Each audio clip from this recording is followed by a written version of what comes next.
Olá, pessoal, boa noite. Nós vamos para a nossa segunda aula prática hoje da disciplina de bromatologia.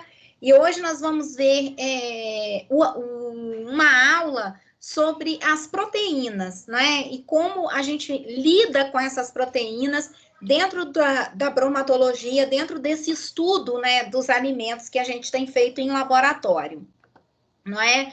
E aí a gente vai contar então com um professor que vai passar essa aula para a gente dentro do laboratório e nós vamos seguindo. Qualquer dúvida, eu estou aqui, tá? É só me chamar.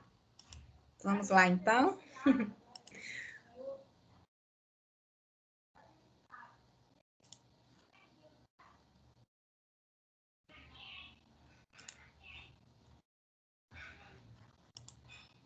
Tá indo? Ai, desculpa.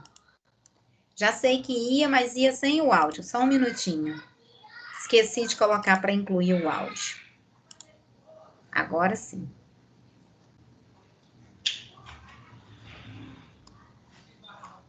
Vocês estão ouvindo? Não, né? Não, tá mudo. Está mudo. Referência ao conteúdo teórico. Agora? Começou a sair. Ok, muita então. satisfação que dou início a essa aula, a nossa segunda aula, segunda aula prática. Seja bem-vindo. Tem a característica do meu produto que é desejável. Então, calcular o teor de proteínas em alimentos. Então, vamos ao slide para ver o objetivo da aula de hoje. A aula de hoje tem por objetivo determinar o teor de nitrogênio total pelo método de Kildall. Então, pelo método de Kildall, nós vamos determinar o teor de nitrogênio total. E também determinar o teor de proteínas em amostra de alimentos. Aí você me pergunta, mas professor, no objetivo da aula está aqui determinar o teor de nitrogênio. Mas, na verdade, nós precisamos aprender a determinar o teor de proteínas. É que o método de Kildall, esse método daqui, o método mais utilizado para a determinação de proteínas, na verdade, ele mensura, ele quantifica, ele determina o teor de nitrogênio presente na amostra. E a partir do teor de nitrogênio presente na amostra, nós determinamos, calculamos indiretamente o teor de proteínas. Então, através da determinação do teor de nitrogênio, nós calculamos, nós determinamos indiretamente o teor de proteínas. Lembrando que lá o nitrogênio está presente no grupamento amino, dos aminoácidos, que compõem as proteínas. Então, é esse nitrogênio que nós vamos determinar. Esse nitrogênio que o método de Kildall determina, que depois nós aferimos o teor de proteínas. Vamos até o quadro para observar como ocorre essa determinação. O método de Kildall faz determinação do teor de nitrogênio. Então, o teor de nitrogênio, o método de Kildall determina o teor de nitrogênio. Sabe-se que, em média, as proteínas contêm 16% de nitrogênio. Então, o teor de nitrogênio presente nas proteínas, em média, é 16%. 16% em média. Ocorre uma variação, mas essa variação não é muito grande. Pois bem, se eu sei que 16% de gramas de nitrogênio está presente em 100 gramas de proteínas, determinando um teor de nitrogênio, vamos colocar N aqui, determinando um teor de nitrogênio, nós conseguimos calcular o que? A quantidade de proteínas em gramas que eu tenho na amostra. Então, determinando o teor de nitrogênio pelo método de Kildall, determinando o teor de nitrogênio, nós sabemos que 16 gramas de nitrogênio está presente em 100 gramas de amostra.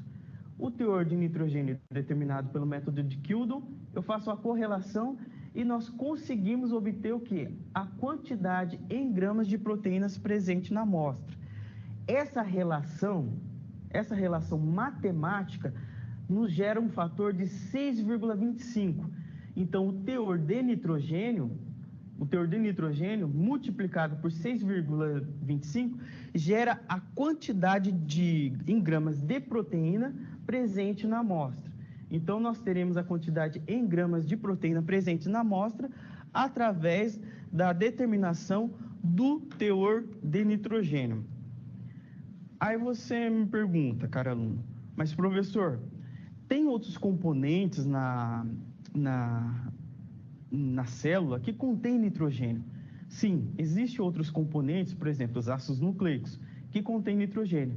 No entanto, a quantidade de nitrogênio presente nessas outras moléculas não alterará significativamente o teor de nitrogênio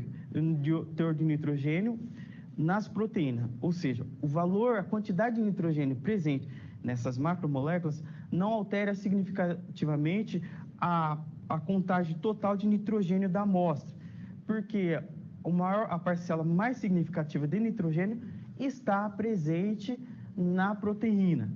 Então, a parcela mais significativa está presente na proteína, significativamente o teor de proteína de outras moléculas não alterará o nosso valor, a quantidade geral do teor de nitrogênio na nossa amostra. Vamos até o quadro para entendermos um pouco mais. 6,25 eu mostrei anteriormente, que é aquele valor, considerando 16%, que minha proteína tem 16% de nitrogênio, gerou matematicamente aquele valor de 6,25. Porém, esse valor pode ter uma variação dependendo do tipo de alimento.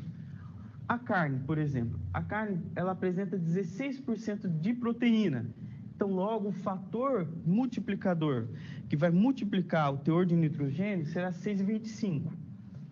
Por outro lado, o leite contém 15,7. Então, o teor de nitrogênio das proteínas do leite é, em média, 15,7%. Logo, o fator multiplicador será 6,38. No trigo, por exemplo, é 18,76 o teor de nitrogênio. Para o trigo, deve-se usar o valor de 5,33. Já para o milho, o teor de nitrogênio presente nas proteínas do milho é 17,70. Logo, o fator multiplicador é 5,26. Na aveia, por outro lado, é 18,66.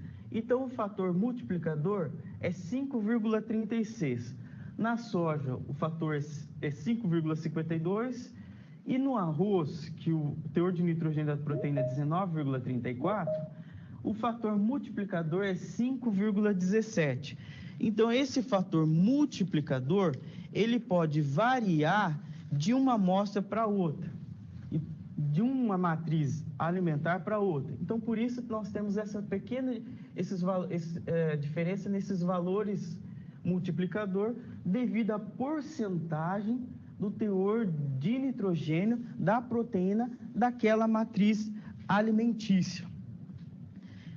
Então, devido a essa porcentagem diferenciada, nós temos diferentes fatores multiplicador. Vamos entender um pouquinho o método de Kildahl. Vamos no slide para entender o método de Kildahl. O método de Kildahl, ele é dividido em 3 etapas. As etapas são as seguintes: digestão, destilação e titulação. Então, são essas as etapas do método de Kildahl. Em primeiro passo, ocorre a digestão da amostra. Então, eu tenho a incineração da minha amostra, digestão da minha amostra, eu tenho a incineração da minha amostra, então a decomposição da matéria orgânica, dos carbonos, liberando CO2 e água, resultando aqui somente o nitrogênio, que é o composto de interesse para medir o teor de proteína, para aferir depois o teor de proteínas. O segundo passo é o passo da destilação. Depois, então, passado pelo processo de digestão, tem-se o processo de destilação. Esse processo de destilação nós vamos entender mais para frente como ocorrem as reações químicas que ocorrem aqui no processo de destilação. E, por fim, nós temos o processo de titulação. Nesse processo de titulação, aonde se tem, por fim, o teor de nitrogênio da amostra. Tendo o teor de nitrogênio da amostra, por aquela relação matemática mostrada anteriormente, determina-se o teor de proteína da amostra. Então, através do teor de nitrogênio obtido pelo processo de titulação, faz-se a relação matemática mostrada anteriormente e tem-se o teor de proteína da amostra. Materiais e métodos. Materiais. Vamos aos materiais que serão utilizados nessa aula prática. Nesse momento, teremos um vídeo que demonstrará os materiais que serão utilizados nessa aula prática. Ali demonstrando os materiais e a amostra que será utilizada para medir o teor de nitrogênio.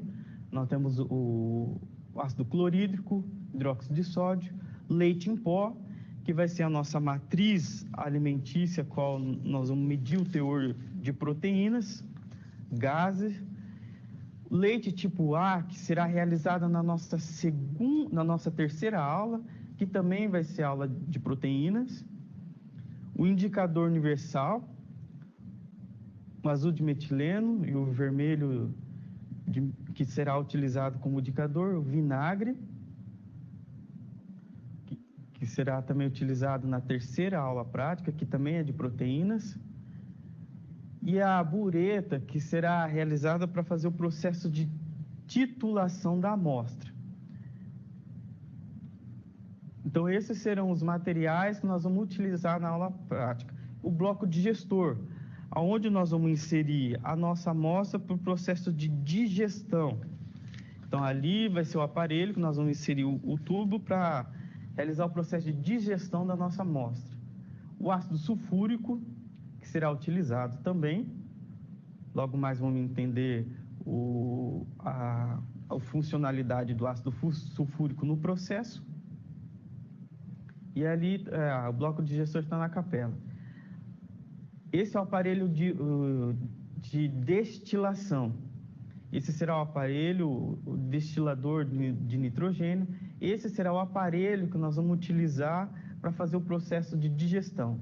Ali onde vai o NaOH, demonstrando ali todo o aparelho, vai ocorrer a destilação, a evaporação da amônia, nós vamos entender mais à frente. Aí ocorrendo a evaporação desse nitrogênio presente na amônia. Depois nós vamos coletar, ele vai passar por toda essa parte, ele vai ser evaporado, depois passando pelo condensador, nós vamos coletar nesse Erlenmeyer, e a partir desse Erlenmeyer, coletando a amônia, que contém um nitrogênio de interesse, nós vamos quantificar pelo processo de titulação. Ali o NaOH a 0,1 molar, e o ácido bórico logo ao lado, o ácido bórico, reiterando, anteriormente era o HCl e o ácido bórico, agora o NaOH, a 40%. Então, o NaOH, que será utilizado para neutralizar a amostra, a 40%. Esses serão os reagentes e materiais e equipamentos que utilizaremos nessa aula prática. Ali a pipeta, que nós vamos utilizar para pipetar os reagentes, o pipetador. Nós vamos a pera, que vai auxiliar na pipetagem, para pipetagem dos reagentes. Então, esses serão os materiais que nós vamos utilizar na aula prática de hoje. Só recordando, essa segunda aula prática, ela foi desmembrada. Na primeira etapa, por ela ser muito longa, então a primeira etapa será a determinação de proteínas, que é a aula de hoje. O procedimento 1 será na aula de hoje. O segundo procedimento será na terceira aula prática. Nós mostramos os materiais ali que serão utilizados tanto para essa aula como para a próxima aula. Mas na aula de hoje é a determinação do teor de nitrogênio da amostra e, por fim, a determinação da proteína presente na amostra. Vamos ao slide para verificarmos os procedimentos dessa aula prática de hoje. Os procedimentos são os seguintes: pesar de 10 a 50 miligramas da amostra. Então, nós vamos pesar de 10 a 50 miligramas do leite em pó. Esse valor, então, nós vamos pesar na balança analítica. Esse valor precisa ser, depois de pesado, precisa ser anotado, porque ele entrará nos cálculos finais para determinar a quantidade de proteína na amostra, por gramas de amostra. Então, esse valor precisa ser anotado e precisa estar entre 10 a 50 miligramas de amostra. Após pesado, transferir a amostra para um tubo de digestão, sem encostar nas paredes. Então, sem encostar na parede, para não ir perdendo a amostra na parede do tubo. Pode-se embrulhar num papel de manteiga e adicionar sulfato de potássio, 1,9 gramas de sulfato de potássio e 50 gramas de sulfato de cobre e 2,5 ml de ácido sulfúrico. Então, 2,5 ml de ácido sulfúrico serão adicionados também à amostra para o processo de digestão. Ele é bastante importante, esse ácido sulfúrico, no processo de digestão. E os catalisadores são adicionados porque nesse processo de digestão ocorre uma incineração. E os catalisadores, eles potencializam o processo de digestão. O ponto de ebulição do ácido sulfúrico, ele é em torno de 180 graus. Quando se coloca os catalisadores, o ponto de ebulição aumenta para até 400 graus Celsius, auxiliando o quê? Na digestão da amostra. Então, esses catalisadores, ele não participam reacionalmente do processo, mas eles potencializam o processo de incineração, ou seja, o processo de digestão da amostra. Agora nós vamos a um vídeo que vai demonstrar esse procedimento, como vai ocorrer esse procedimento.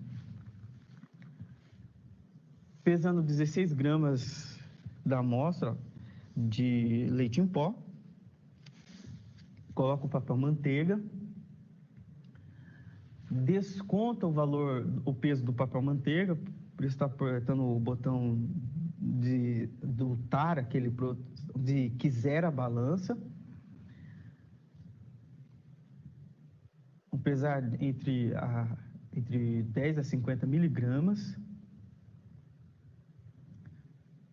Isso, se porventura cair um pouquinho a mais, retira, para dar um valor próximo do determinado, um valor bem próximo daquilo que foi pedido na metodologia. Fecha a balança analítica. Então, para aferir corretamente o peso, precisa fechar a balança analítica, 0,2 gramas. Olha que bom, que interessante.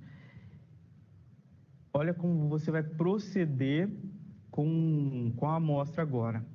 Dentro mesmo ela presente no papel manteiga, você vai dobrar esse papel manteiga com maior cuidado para não perder nada de amostra. Lembrando que você precisa anotar o valor da pesagem da amostra e você vai inserir no tubo. Então, inseriu no tubo de digestão.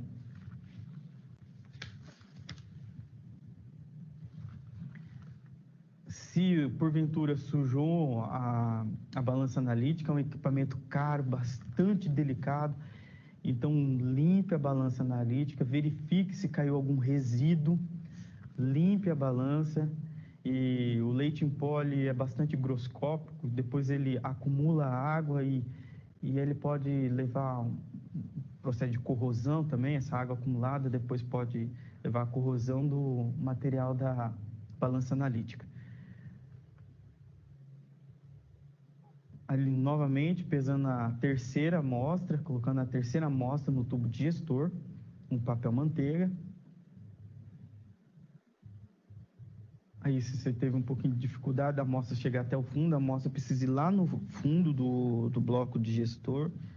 do tubo digestor. Isso. Está sendo realizada essa análise em triplicata. Então, em triplicata da amostra.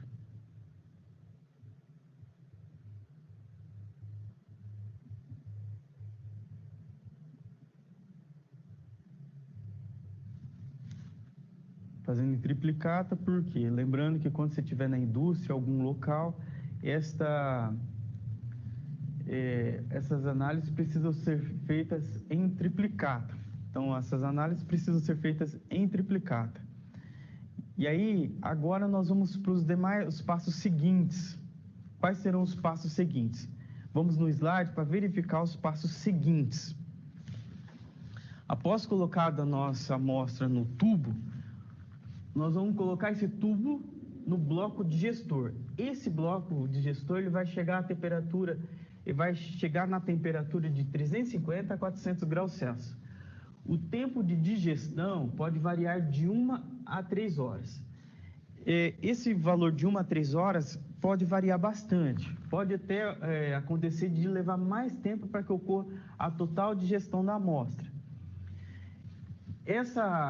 E como se sabe que ocorreu a total digestão da amostra? Pela coloração do líquido, fica um líquido transparente.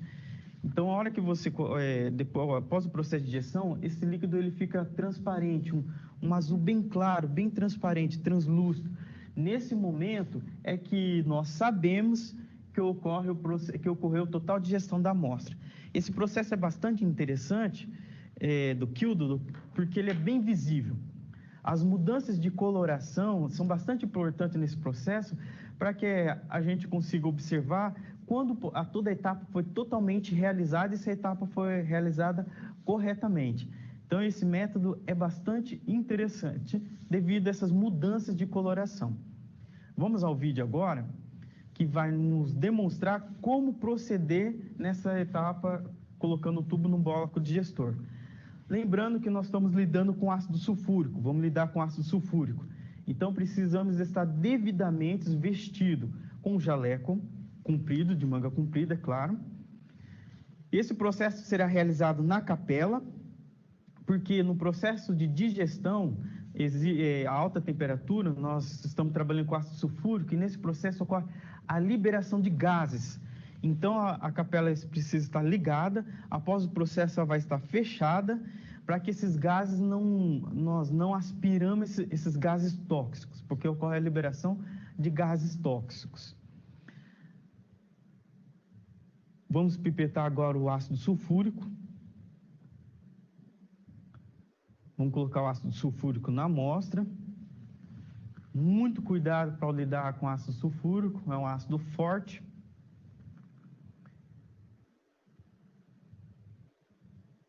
Com luvas, faça esse processo com luvas. E óculos também. No início eu mostrei lá com óculos, protegendo os olhos. E também com óculos protetor. 2,5 ml de ácido sulfúrico na amostra.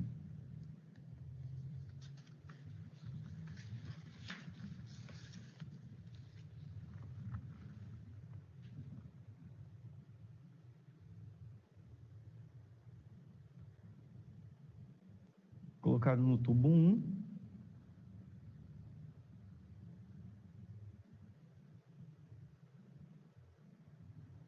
(2,5 ml), agora tubo na duplicata da nossa amostra, nós vamos colocar 2,5 ml.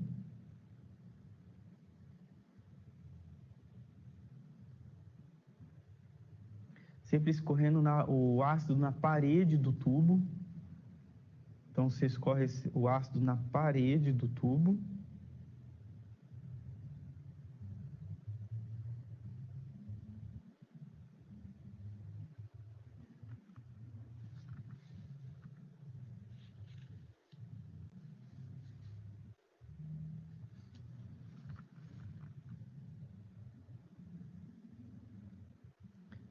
Agora no terceiro tubo.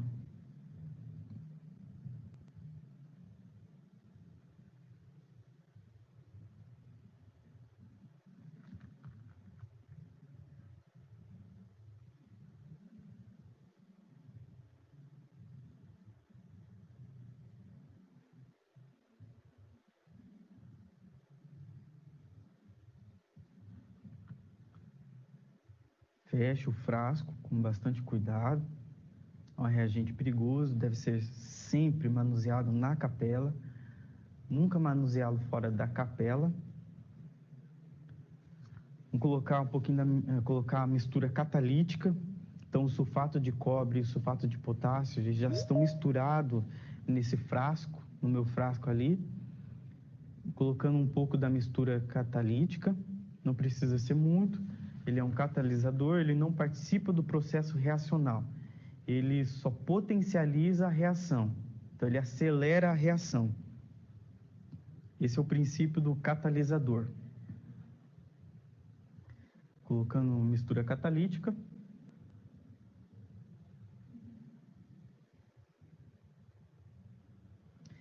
E agora, colocando o tubo no bloco de gestor. Esse bloco de gestor ele não está ainda a temperatura de 350 a 400 graus Celsius. Ele vai aumentando a temperatura com o passar do tempo. Todas as amostras ali com ácido sulfúrico. Fechando a capela.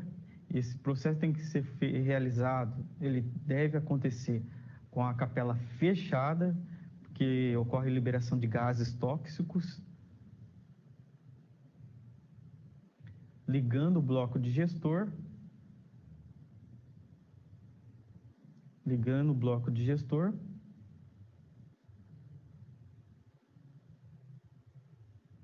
E aí ele vai aumentando a temperatura com o passar do tempo. E aí, após a digestão, como se encontrará o tubo? Olha, após a digestão, um líquido bastante claro, um azul clarinho, bem transparente.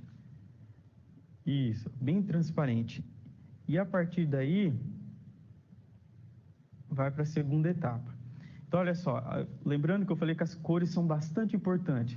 Como que nós sabemos que ocorreu a digestão total da amostra? Pelo aspecto dela. Vocês verificaram no vídeo que ela está um verde bem clarinho, quase que bem translúcido, transparente? Então, com aquele aspecto, significa que ocorreu a total digestão da amostra. Então, a partir daí, nós podemos ir para os passos seguintes. Mas antes de irmos para os passos seguintes, vamos ver as reações que ocorrem no bloco digestor. Vamos no slide e verificarmos quais são as reações que ocorrem lá no bloco digestor. Eu tenho a minha amostra proteica. Junto a essa amostra foi colocado ácido sulfúrico, 2,5 ml de ácido sulfúrico. E essa amostra foi colocada no bloco digestor. Lembra que foi colocada a mistura catalítica, que vai favorecer com que a temperatura de ebulição do ácido sulfúrico aproxime-se de 350 a 400 graus Celsius, pois antes o ponto de ebulição dele é em torno de 180 graus, com um catalisador ele aproxima de 340 a 400 graus Celsius. Após o processo reacional nós temos os seguintes produtos. Então, nessa elevada temperatura, eu tenho a incineração da minha amostra, eu tenho a decomposição, é uma queima, na verdade, posso-se dizer uma queima, tem a decomposição, a queima da minha matéria orgânica. Ocorrendo a queima, ou seja, a decomposição dessa matéria orgânica, tem a liberação de CO2 e água. CO2 gasoso e água na forma de vapor. O nitrogênio que permanece na amostra, o nitrogênio oriundo das proteínas, tem-se uma reação com ácido sulfúrico formando sulfato de amônio. Então, naquele líquido transparente, aquele azul claro transparente que foi mostrado para vocês, foi demonstrado anteriormente, é o sulfato de amônio. Então, o nosso nitrogênio está na forma de sulfato de amônio. Ou uma reação do nitrogênio com o ácido sulfúrico formando sulfato de amônio. Os demais componentes, água e os componentes carbonados, eles já foram eliminados da amostra através do gás carbono e do vapor da água. Então, só ficou o nitrogênio, o sulfato de amônio. Esse sulfato de amônio contém nitrogênio que provém das proteínas e é ele que nós vamos quantificar no decorrer do processo. Realizado o processo de digestão, vamos observar agora as próximas etapas do procedimento de Kildan. Vamos no quadro verificar as etapas seguintes do processo de Kilden. Então, retirado do bloco digestor, lembrando que aquele tubo estava a 400 graus. É necessário muito cuidado para lidar com esses tubos, porque eles estavam a 400 graus. Então, para lidar com eles, esperar esfriar um pouco, pegá-los com luva, porque ele estava a 400 graus. Esfriar o material. Então, nós vamos esfriar, retirar os tubos do bloco digestor, esfriar, esperar que esse tubo esfrie, adicionar um pequeno volume de água destilada. É um pequeno volume, não é muita coisa, bem pouco de água destilada, para dissolver os precipitados. Às vezes pode ocorrer a formação de precipitado. Acoplar esse tubo de digestão em um aparelho de destilação. O aparelho de destilação do microkildon, o aparelho destilador. E nesse momento que nós acoplarmos o tubo no aparelho de destilação, adicionar em torno de 8 a 10 ml de NaOH a 60%. Então, nós vamos adicionar em torno de 8 a 10 ml de NaOH nessa amostra, para fazer o processo de destilação, reiterando, processo de destilação da amostra. Agora é o passo da destilação. Vamos ainda averiguar mais um procedimento a ser realizado. O seguinte: recolher 50 ml do destilado. Então, nós vamos acoplar o tubo de digestão que veio do processo de digestão lá no destilador, acoplar, fazer os passos anteriores, a adição de NaOH, colocar o tubo no destilador, colocar NaOH. Depois, no processo de destilação, coletar 50 ml em 1 ml de 125 ml do destilado.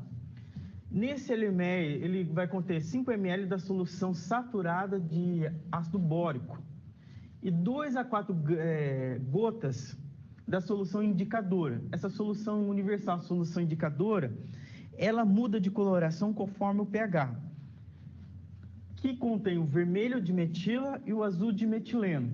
O vermelho de metila e o azul de metileno que compõem essa solução indicadora, que modifica conforme a variação do pH. Lembra que eu comentei com vocês que essas cores são bastante interessantes para nós, porque a mudança de coloração vai nos dizer que o nosso processo foi realizado devidamente. Essas mudanças de coloração nos dá a entender que o processo foi realizado adequadamente e que o processo já está terminado, eu posso partir para o processo seguinte. Vamos para o vídeo agora, a qual vamos verificar como proceder com esses passos. Esse é o aparelho de destilador. Verificar a voltagem do aparelho de destilação. Ligar o aparelho. Depois de verificada a voltagem do aparelho.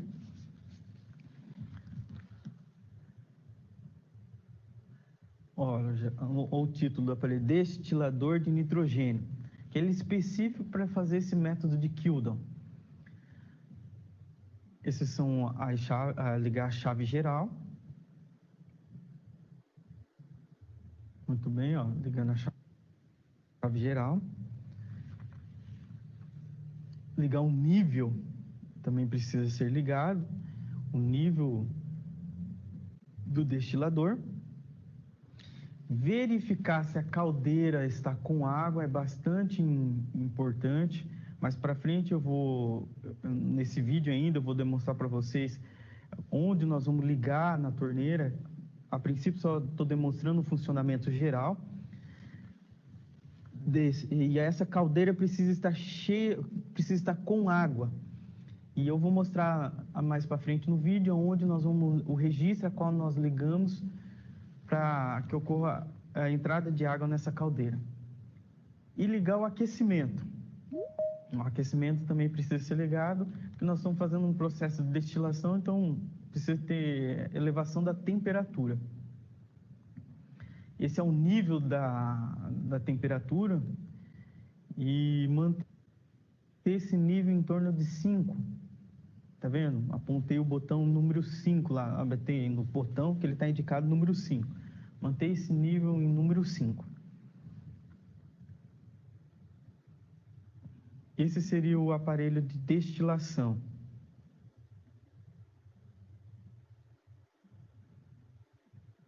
Esse seria o aparelho de destilação, a qual fará a destilação do sulfato de amônio, do nitrogênio, na verdade, que está presente na forma de sulfato de amônio.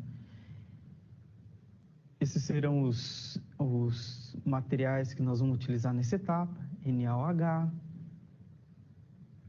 o indicador universal, o ácido bórico e os tubos resultantes da digestão.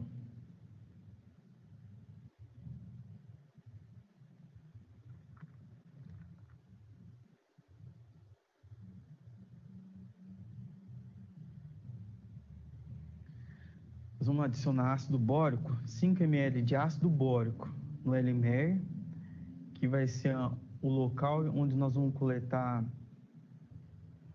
50 ml do destilado contendo o nitrogênio, que será utilizado depois para ser quantificado. Indiretamente nos dará, matematicamente depois nos dará o valor em gramas de proteínas.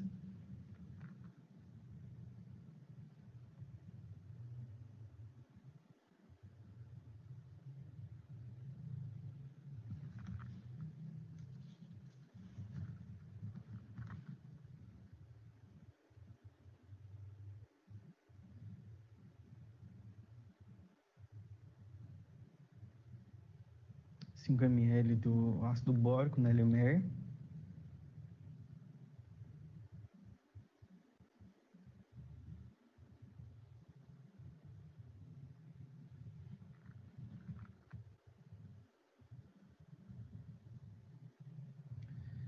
Colocar o indicador universal.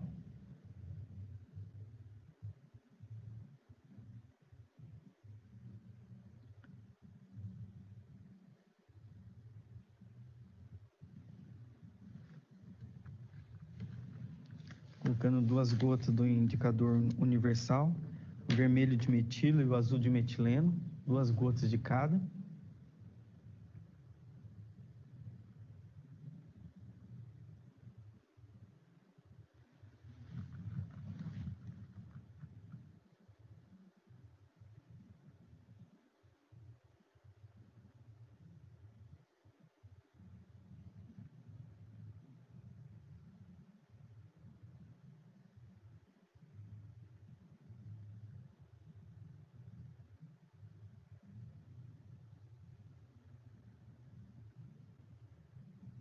Agora o vermelho de metila. Homogeniza essa solução. E aí nós vamos acoplar ele lá no bloco de gestor, no local onde ocorre a condensação da amônia, que vai ocorrer a destilação do nitrogênio, do sulfato de amônio, liberando a amônia, e a amônia depois vai ser condensada e nós vamos coletar no tubo, no LMR, acoplando o tubo resultante do processo de digestão, contendo a solução resultante do processo de digestão da amostra.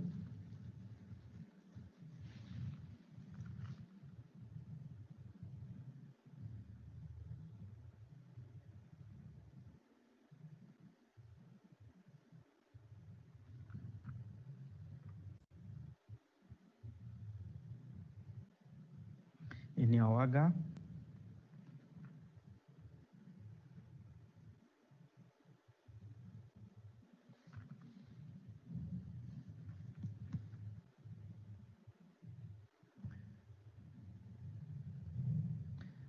Logo mais vou demonstrar a reação que ocorre ao inserir o NaOH na amostra.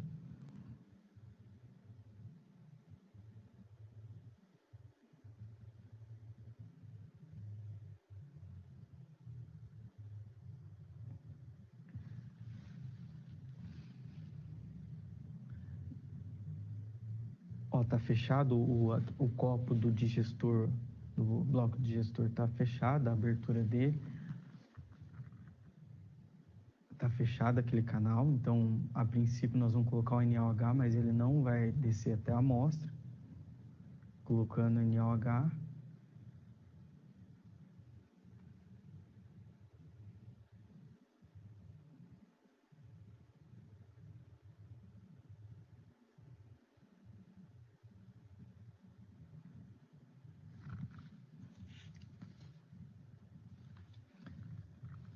Agora abrindo, liberando, lá nós estamos abrindo a passagem, que é o caminho que libera. Ó, primeiramente mostrando, ligando os registros, ó lá. Ligando o registro, para que esteja percorrendo água naquele aparelho. E observar se a caldeira está com água, e agora percorrendo a água, porque naquele ponto ali, abrindo para que ocorra para que o NaOH vá até a amostra no tubo, o NaOH indo até a amostra no tubo.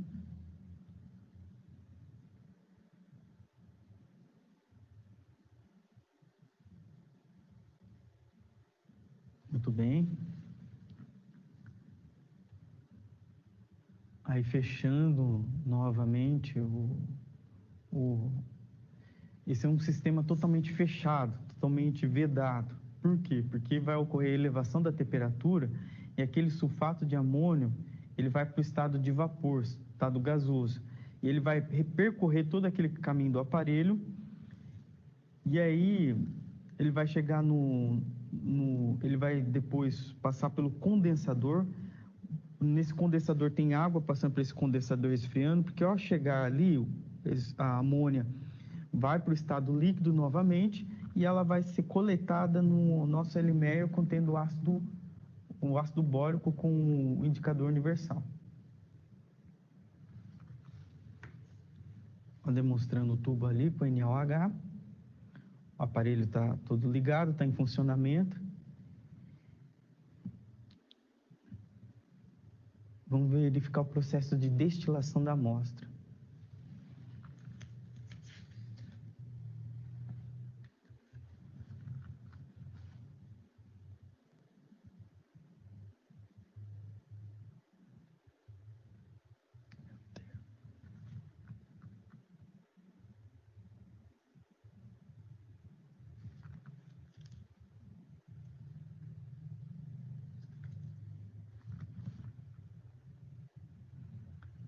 Ocorrendo o processo de destilação da amostra.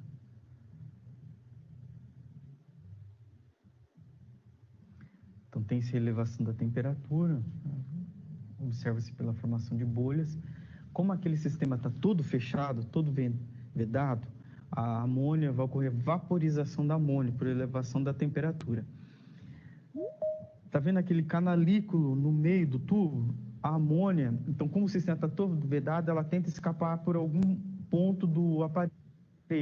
Como não está todo vedado, ela vai percorrer esse canalículo.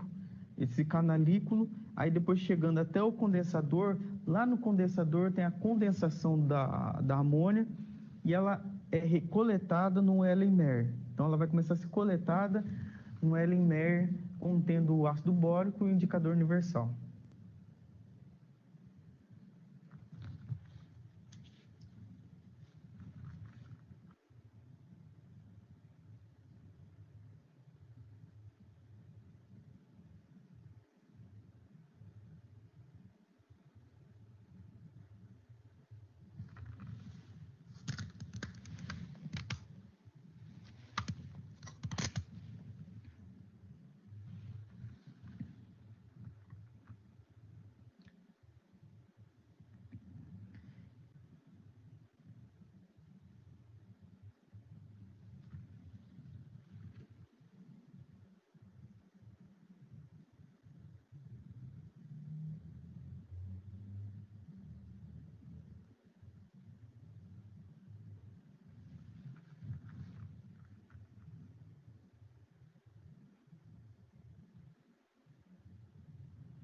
ocorrendo digestão, olha que bacana, ocorrendo a destilação da amostra, liberando os gases de amônia.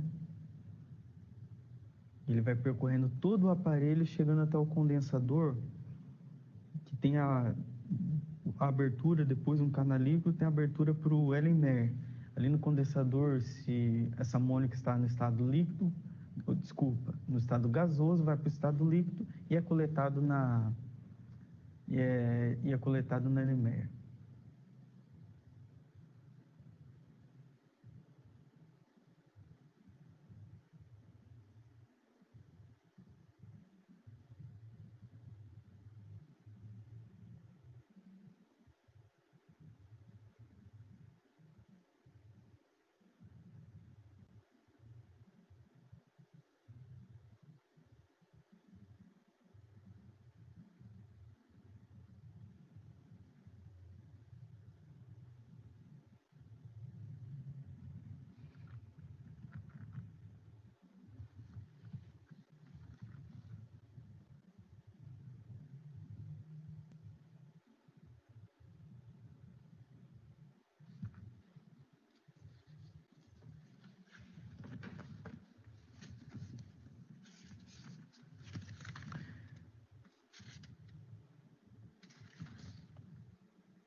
Vamos coletar 50 ml de amostra.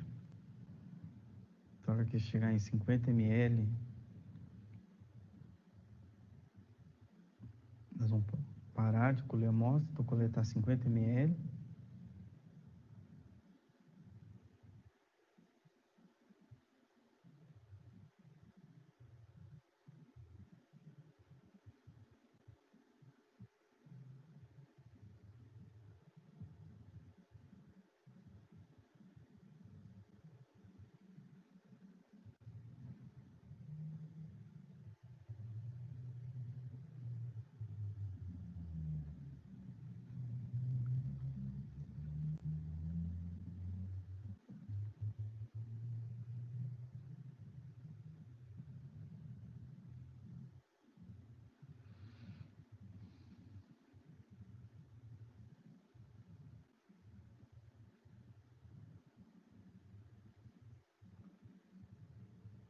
Olha que bacana, ocorrendo o processo de destilação da amostra e a amônia sendo coletada no Ellenmeyer.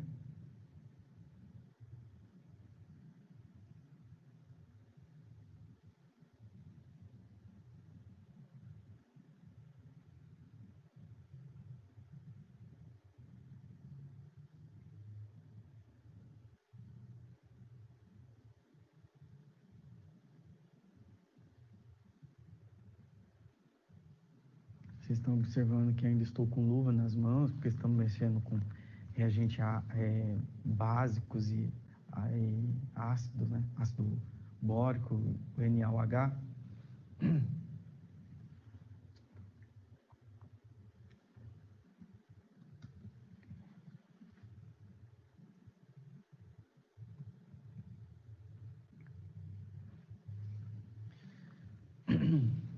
Nota-se também que está ocorrendo uma mudança de coloração na solução do Ellenmeyer. É bastante interessante, porque esse é um procedimento que tem mudanças de coloração. E as mudanças de coloração indicam que a reação está acontecendo de forma correta, tá? O processo está ocorrendo de forma adequada. Essas mudanças de coloração indicam, além do processo estar correndo de forma adequada, quando parar e quando ir para o passo seguinte. Então, o método de Kildo é bastante interessante nesse sentido.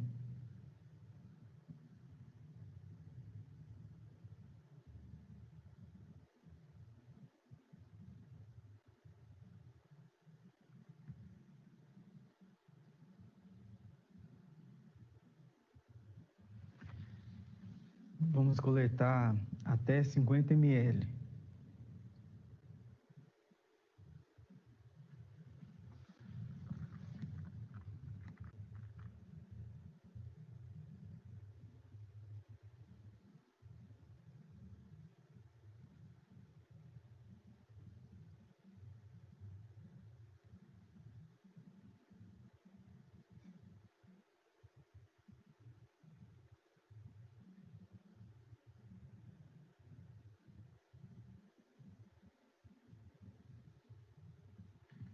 Observa a mudança de coloração, tá ficando uma coloração verde, né? Um verde claro.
ml coletado de amostra.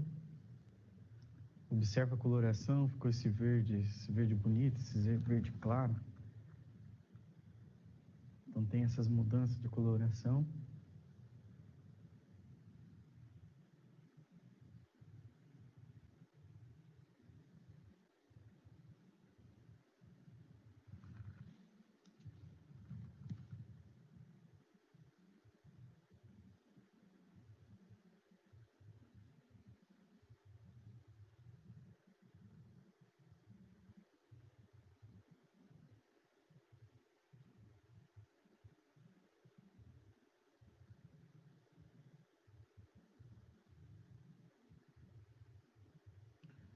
Retirando a Elimer.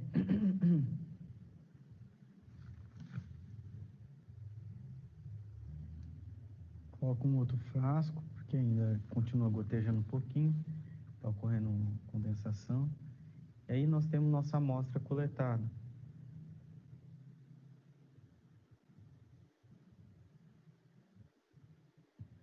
Muito cuidado para lidar com o equipamento, com luvas, porque estão mexendo com reagentes ácidos e básicos. A temperatura do tubo está elevada.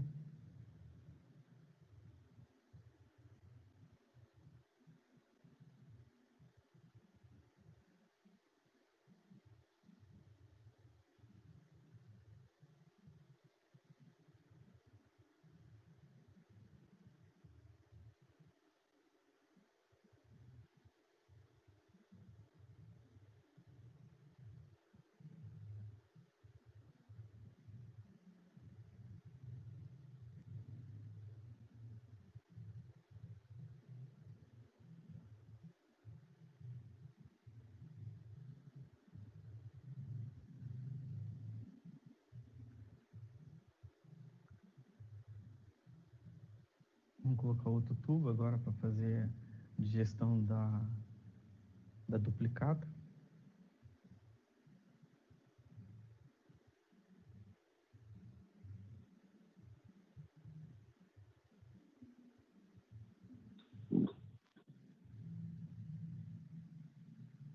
Aí repetir o mesmo procedimento, colocar o NaOH,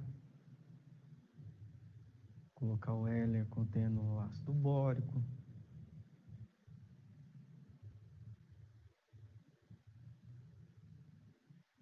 para coletar o nitrogênio, e coletar inteirando a amônia, que é a fonte do nosso nitrogênio proteico.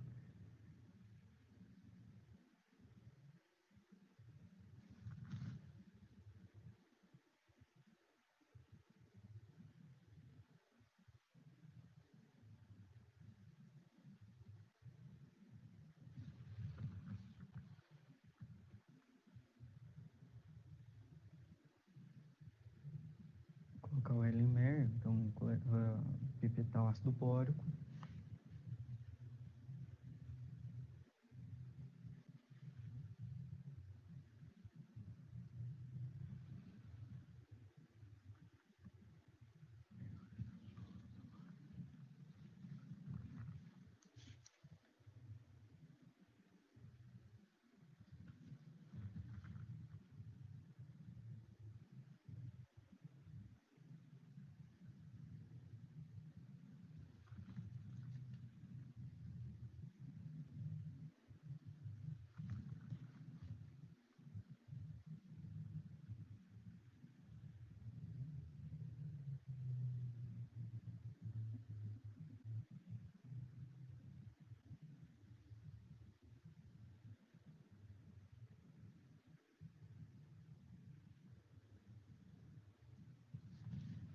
Colocando o indicador universal, 2 gotas do azul de metileno, vermelho de metila, 2 gotas de cada.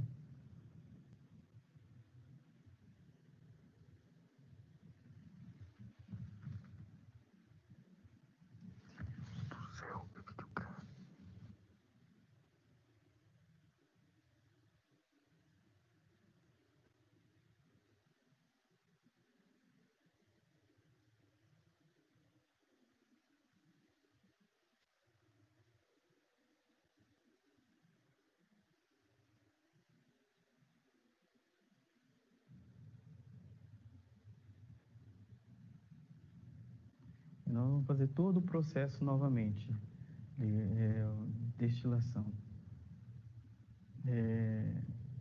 Coletar 50 ml novamente do destilado, contendo amônia, que é a nossa fonte de nitrogênio. Ela colocou NaOH.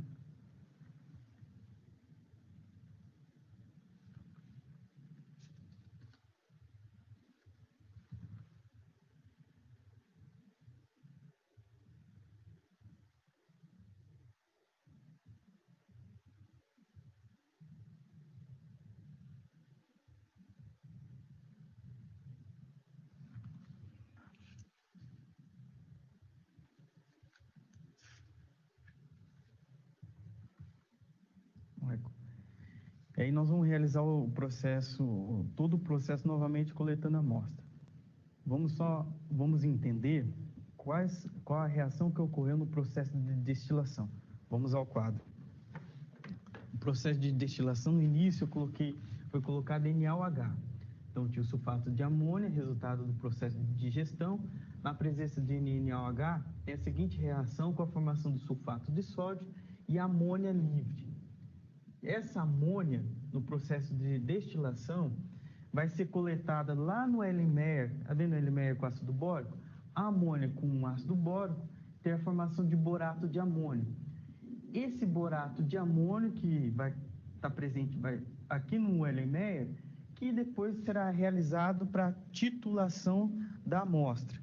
Então, esse borato de amônio, após a reação, tem o borato de amônio. E esse borato de amônio, agora que nós vamos realizar, que nós vamos fazer a titulação dele. Qual que é o passo seguinte? Vamos no slide. titular a solução, a solução do LMR com HCl é 0,05 normal. Então, nós vamos fazer a titulação, desse borato de amônio presente lá no LMR, e a partir daí, o tanto de ácido que nós gastávamos, nós conseguiremos quantificar a quantidade de amônio, que é a quantidade de nitrogênio da amostra. Vamos ao vídeo para observar o processo de destilação.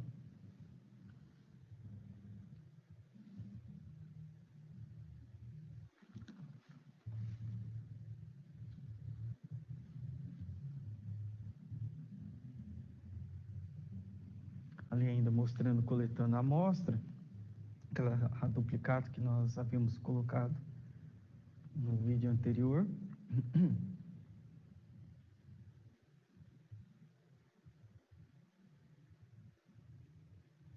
Titulação da amostra. Então, nós vamos titular a amostra com HCl.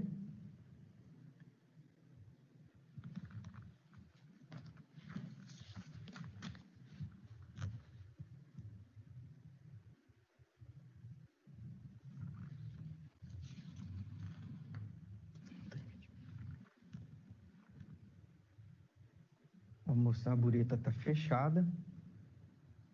Quando está na forma transversal, ele está fechado.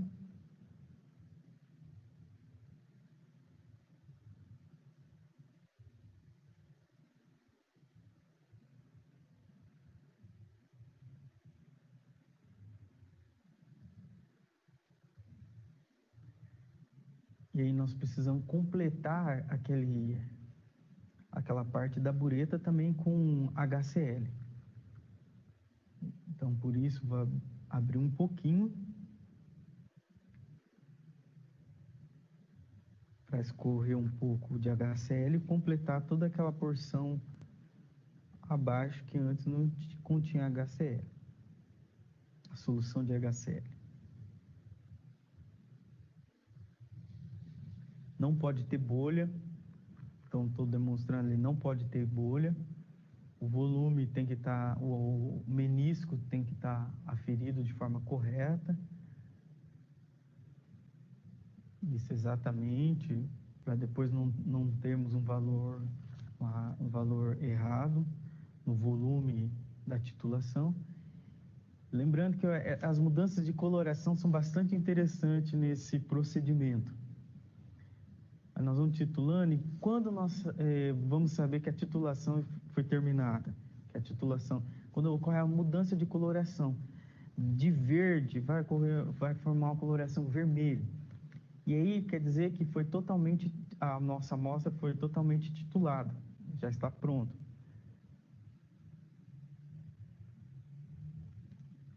Lá titulando. Faça com bastante cuidado, devagar, esse processo, com bastante cuidado. E assim que ocorrer a mudança, o ponto de viragem, ou seja, a mudança de coloração, quer dizer que o procedimento deve ser parado, a titulação deve ser parada. Ela está quase ocorrendo o ponto de viragem.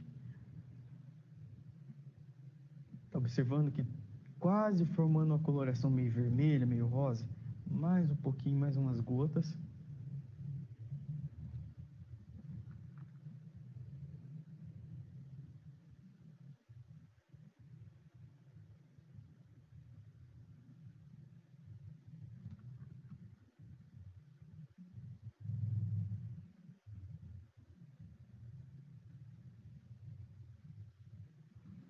Mais um pouquinho, então tem que ser minucioso, faça de forma tranquila, não precisa pressa. E mais um pouquinho, olha que bacana. Houve a mudança de coloração. Então quer dizer que a titulação foi encerrada aí. Deve ser encerrada. Nós temos nossa segunda amostra duplicata sendo coletada, 50 ml.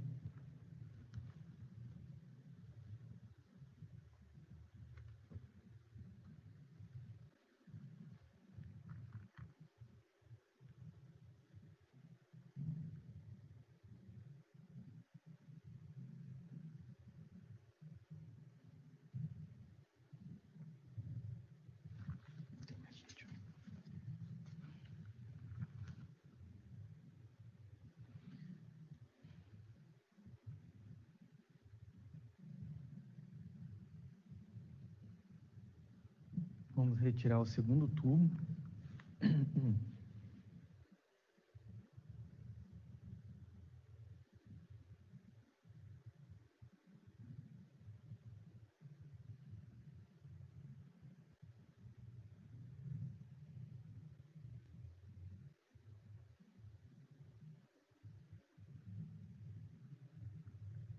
Ele está quente, então precisa ter cuidado, manusear com luva para evitar qualquer acidente.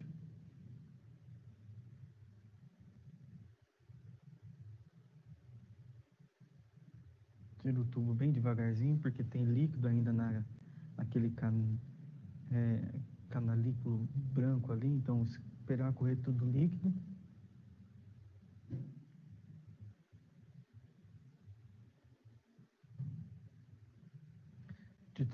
Vamos titular a segunda amostra duplicata.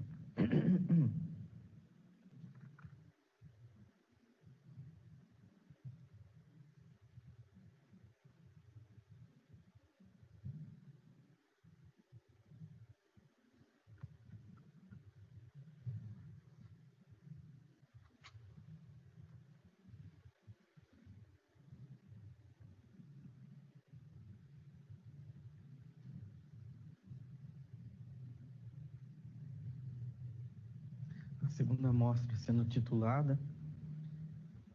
Observe novamente o ponto de viragem.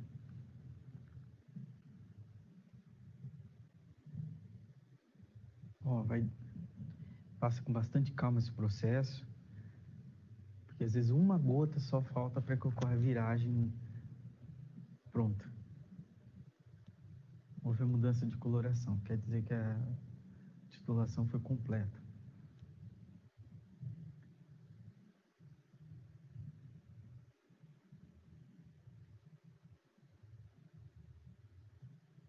Olha que bacana.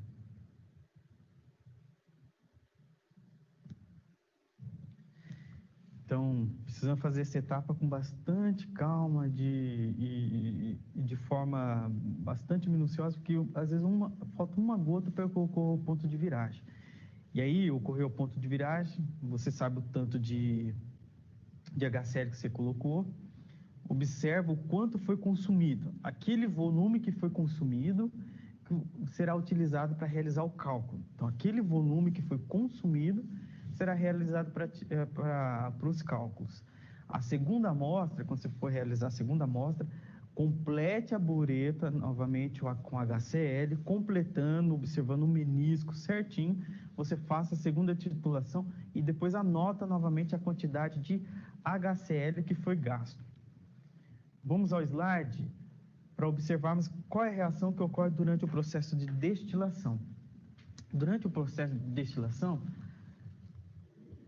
ocorre a seguinte reação. Eu tenho o borato de amônio, resultante lá do processo de destilação.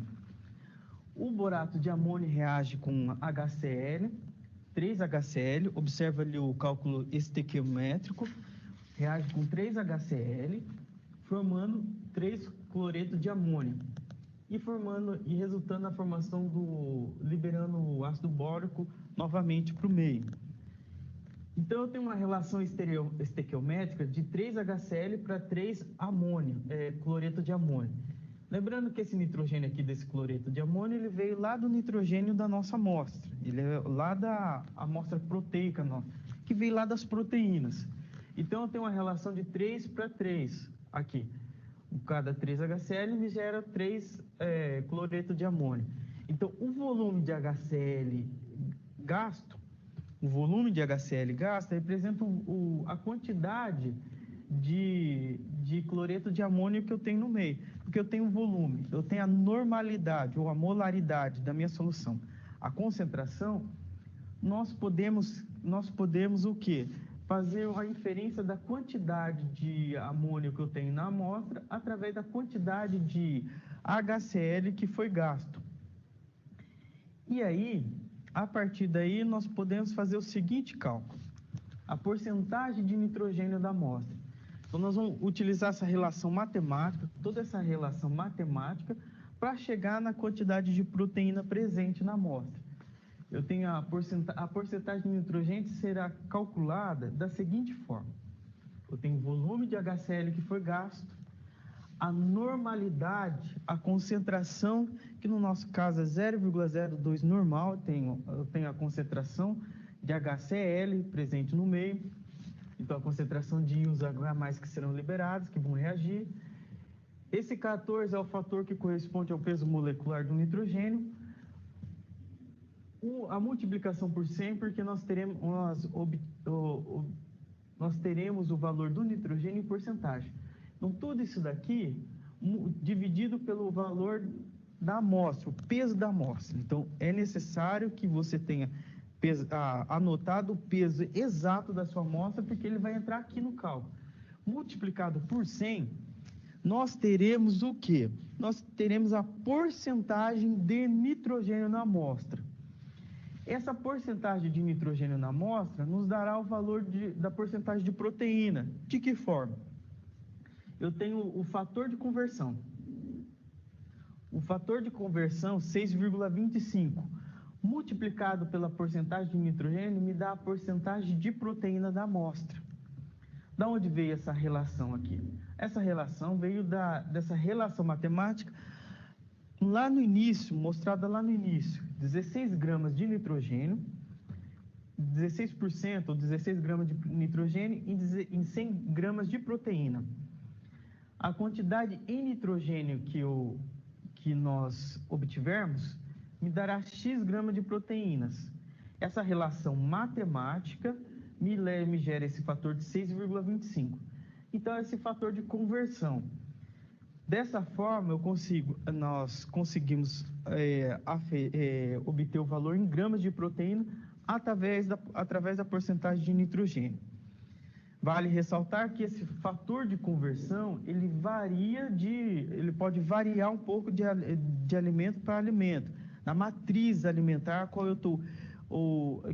será a minha amostra para análise, ou seja, para determinação do teor de nitrogênio e, por consequência, determinação do teor de proteína.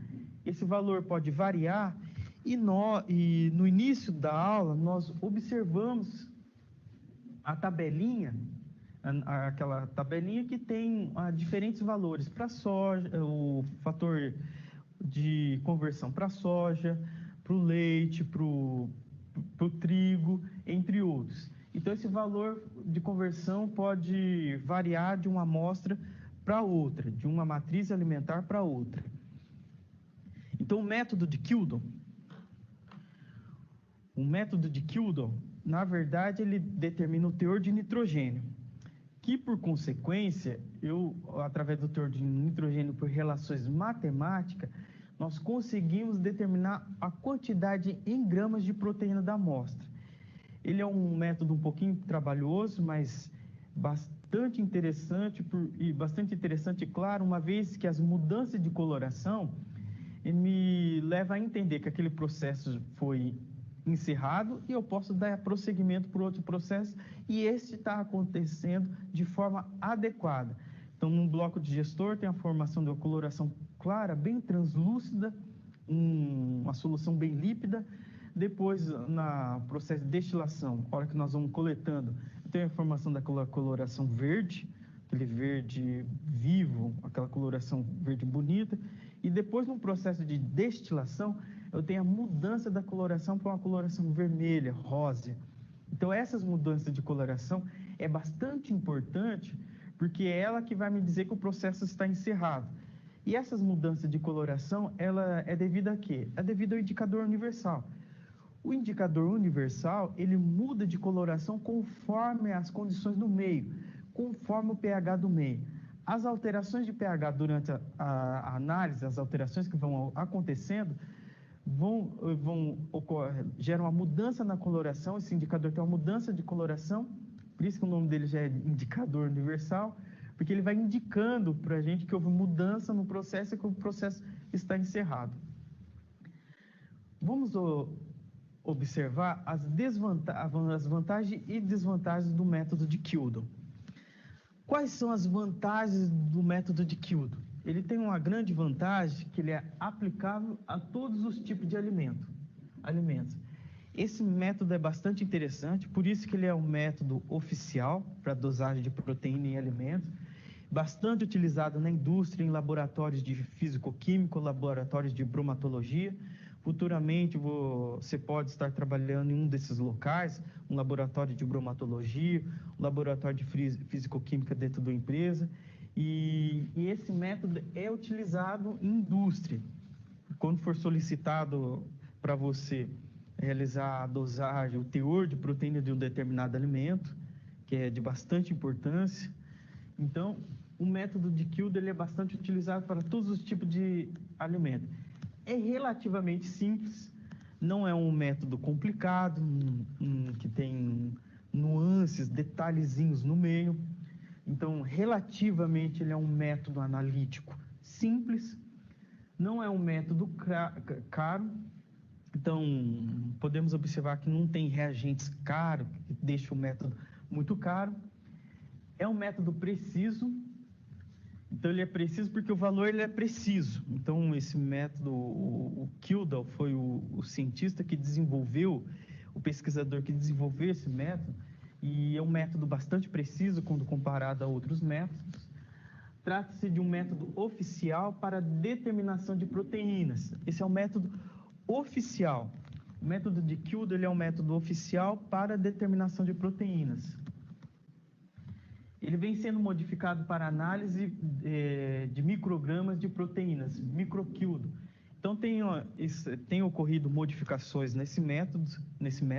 Então, já fica aqui uma sugestão de aprofundamento para o seu estudo. As modificações que têm ocorrido no método Kildahl. Então, estudar, aprofundar o conhecimento mais no método microquildo. Por ser já um método oficial, é interessante aprofundar esse conhecimento, buscar fontes que lhe dê maior propriedade sobre esse método.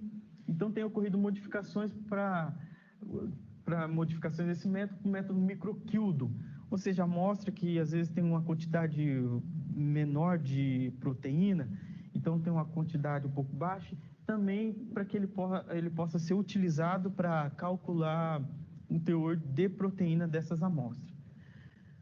Por outro lado, embora é um método oficial, é o método mais utilizado, é um método de ampla aplicação, ele também apresenta algumas desvantagens. A primeira desvantagem desse método mede nitrogênio orgânico total e não apenas o nitrogênio de proteínas. Lembra lá no início que nós comentamos? Às vezes surge essa dúvida na sua cabeça, surge essa dúvida durante o estudo, durante a aplicação desse método. Ele mede o teor de nitrogênio, mas existem outros componentes dentro da célula, outras macromoléculas que apresentam nitrogênio. Então, ele mede o nitrogênio orgânico total do meio, não só o nitrogênio de proteínas. Mas como a quantidade de nitrogênio das outras macromoléculas, dos outros elementos da célula, não é tão significativo, então depreende-se que todo aquele nitrogênio analisado, aquele nitrogênio veio de proteína. Então, o nitrogênio das outras macromoléculas não tem um valor tão significativo. Então, depreende-se, então acaba se analisando como todo aquele nitrogênio, como nitrogênio total proveniente somente de proteínas. Demorado. Ele é um método um pouco demorado. Você observou durante essa aula prática que é uma aula um pouco longa. As reações são longas, os procedimentos são longos. Então, ele é um pouco demorado. Então, é necessário paciência para a execução desse método, porque ele é um pouco demorado. Existe atenção às mudanças de coloração, atenção no manuseio dos equipamentos. Então, ele é um método demorado. Tem um processo de digestão que vai de 1 a 3 horas, e algumas análises podem chegar até 4, 5 horas de digestão, aí depois passar pela destilação, aí depois pela titulação. Então, ele é um método demorado, ele não é um método muito rápido. Então, precisa ter paciência. Então, essa é uma das desvantagens desse método. E outra desvantagem é a utilização de reagentes corrosivos. Então, utilizamos ácido sulfúrico, nós utilizamos NaOH numa porcentagem alta, 40%, 60%. Utilizamos a solução de ácido clorídrico, então será necessário preparar uma solução de ácido clorídrico. Então, nota-se a utilização de reagentes corrosivos. Então, precisa estar devidamente equipado, com luva, com óculos, jaleco, sempre com jaleco em laboratório. Então, são reagentes corrosivos e essa é uma das desvantagens do método, a utilização de reagentes corrosivos. Então, fica aqui como uma desvantagem desse método. Mas lembrando que, ainda ressaltando, que é um método oficial e é um método e é um método preciso, considerado preciso. Então, fica aqui a sugestão para aprofundamento nos estudos, nas modificações, que agora tem um método as modificações ocorrendo, gerando um método microquildo, bastante interessante, buscar mais informações, aprofundar nos estudos. Espero que essa aula tenha servido para elucidar, aumentar o seu conhecimento. Esse método é um método oficial, bastante aplicado, então que você tenha entendido bem. Qualquer dúvida, estou à disposição para que você possa retirar dúvidas. Mas acredito que os passos foram realizados de forma bastante tranquila, os equipamentos foram manuseados de forma bastante tranquila, para que tenhamos um bom entendimento e que ficou claro o manuseio e espero que tenha ficado claro o manuseio dos equipamentos. Vou ficando por aqui. Desejo para você um bom estudo. Desejo que bons estudos e qualquer dúvida estou à disposição.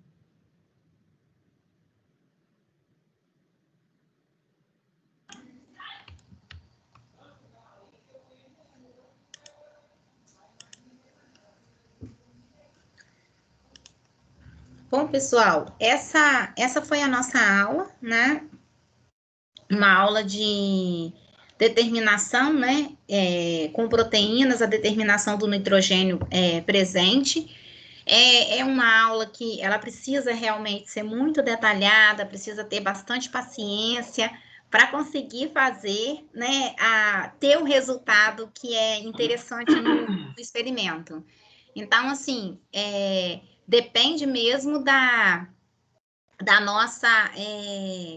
nosso total despreendimento, né, em relação ao desenvolvimento do método, né? Como ele falou, é um método demorado, mas ele é muito preciso. Então, vale a pena utilizar esse método quando a gente quer fazer essas determinações. Ele falou, né, no caso da gente estar trabalhando num laboratório, mexer com a análise, né, bromatológica dos alimentos, mas para o nosso dia a dia, nós já temos os resultados necessários dessas titulações para a gente poder trabalhar. Então, assim, a gente não precisa fazer de todos os alimentos, porque a gente já tem uma tabelinha de titulação pronta para a gente poder trabalhar, tá? Até aqui, tudo bem? Tudo certo. O gostoso é fazer, né? Eu sei que fazer remotamente não é a mesma coisa, mas a gente vai ter oportunidades em outras 2 disciplinas de estar desenvolvendo métodos que acompanham os resultados dessas aulas, e eu tenho certeza que vocês vão gostar muito. Tá legal? A aula foi ótima, mas eu preferia a Wânia lá no lugar. Queria me atrapalhar, você viu, né? Obrigado, Lauro, obrigada. Mas, eu acho que a maioria percebeu isso. Ele explicou... Ele repete demais. Deu para entender bem, essa é uma excelente aula, porque ali fala do trato digestório. Inclusive, por exemplo, acho que ele fez experimento do leite, né? Agora, você imagina da carne, como ele falou que demora, deve ter coisa que demora muito mais. Então, o processo de mastigação é muito importante nessa parte aí, por isso. Mas, assim, eu acho que poderia ser um outro professor que explicasse mais claramente da forma. Então, você deveria, no lugar dele, explicaria melhor para a gente. Mas deu para entender, não quer dizer que não deu para entender. Mas... É verdade. Achei que era gravado. Achou o quê? Não entendi. Gravado o vídeo. Ah! É porque ele estava mostrando o processo de destilação. Ele queria que vocês entendessem e que vissem, né? Bom, então, essa foi, né, a segunda aula, e eu espero vocês para a terceira aula prática. Meu Deus. Dona Benta.